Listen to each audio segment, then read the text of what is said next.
नमस्कार शेतकरी मित्रांनो, अतिशय महत्त्वाची अशी माहिती आहे. तर शेतकरी मित्रांनो, सोयाबीन आणि कापूस या पिकासाठी महाराष्ट्र सरकारने सुरू केलेली योजना म्हणजे भावांतर योजना. तर शेतकरी मित्रांनो, यासाठी अर्ज आलेला आहे. अर्ज कसं भरायचा हे अत्यंत महत्त्वाची माहिती आहे, ते आपण पाहणार आहोत. तर शेतकरी मित्रांनो, 2023च्या खरीप हंगामातील ई पीक पाहणीनुसार नोंदीत सोयाबीन आणि कापूस उत्पादक शेतकऱ्यांना अर्थसहाय्य मंजूर करण्याबाबत शासन निर्णय निर्गमित करण्यात आलेला आहे. तर शेतकरी मित्रांनो, शेतकऱ्याला सार्वजनिक वित्तीय द्वितीय व्यवस्थापन प्रणालीद्वारे शेतकऱ्यांच्या आधार लिंक बँक खात्यामध्ये थेट लाभ हस्तांतरण म्हणजेच डीबीटी माध्यमातून होणार आहे.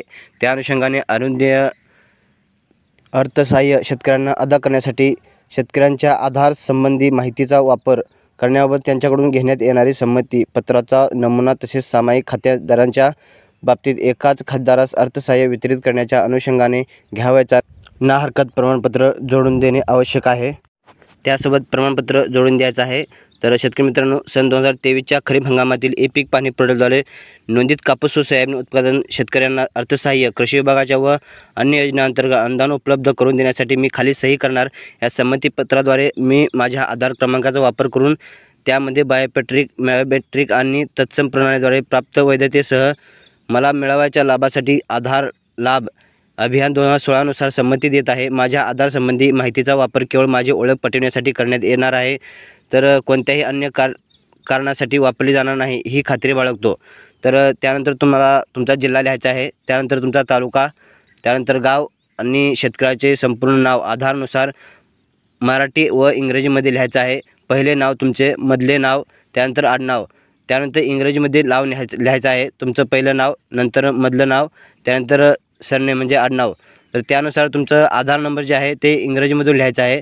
त्यानंतर शेतकऱ्याचा मोबाईल नंबर आणि दिनांक. तर शेतकरी मित्रांनो, त्यानंतर तुमची सही करायची आहे. त्यानंतर कृषी सहाय्यकाची सही आणि त्याचा दिनांक तिथे येणार आहे. तर शेतकरी मित्रांनो, हा अर्ज महत्त्वपूर्ण आणि व्यवस्थित न चुकता लिहायचा आहे.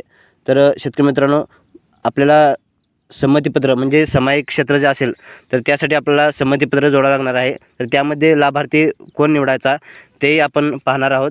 तर शेतकरी मित्रांनो, अगोदर आपल्याला संमतीपत्र घ्यावं लागणार आहे. तर सामायिक खात्याचं ना हरकत प्रमाणपत्र. तर सन 2023च्या खरीप हंगामासाठी ई पीक पाहणी पोर्टलवर नोंद केलेल्या कापूस व सोयाबीन उत्पादक शेतकऱ्यांना अर्थसहाय्य देण्याचा निर्णय शासनाने घेतला आहे. या योजनेचा आम्हाला लाभ घ्यायचा आहे. आम्ही तालुका, जिल्हा, गाव आणि खाते नंबर आणि हिस्सेदार किती आहेत हे लिहायचं आहे आणि आधार संलग्न बँक खात्यामध्ये जमा करण्यास संमती द्यायची आहे. त्यानंतर तुमचा खातेदार कोण असेल ते सर्वात अगोदर त्याचे नाव, त्यानंतर खातेदारचं मराठी आणि इंग्रजीमध्ये नाव, त्याचा आधार क्रमांक, त्यानंतर खातेदाराचा मोबाईल नंबर आणि खातेदाराची संमती घ्यावी लागणार आहे. तर त्यामध्ये सामायिक खातेदार किती आहेत त्यांची सर्वांची सही आणि नाव व्यवस्थित घ्यायचं आहे. तर शेतकरी मित्रांनो, हे जे अनुदान आधार संलग्न बँक खात्यामध्ये जमा होणार आहे त्यासाठी आपला आधार क्रमांक न चुकता व्यवस्थित भरायचा आहे. तर शेतकरी मित्रांनो, यासाठी दिनांक 15 सप्टेंबरपर्यंत अर्ज करता येणार आहे. तर शेतकरी मित्रांनो, हे जे अर्ज आहे ते कृषी सहाय्यकाच्या माध्यमातून आपल्या गावामध्ये देण्यात येणार आहेत. तर आपण कृषी सहाय्यकामार्फत हे अर्ज भरून द्यावे. आणखीन माहितीसाठी कमेंट नक्की करा. धन्यवाद.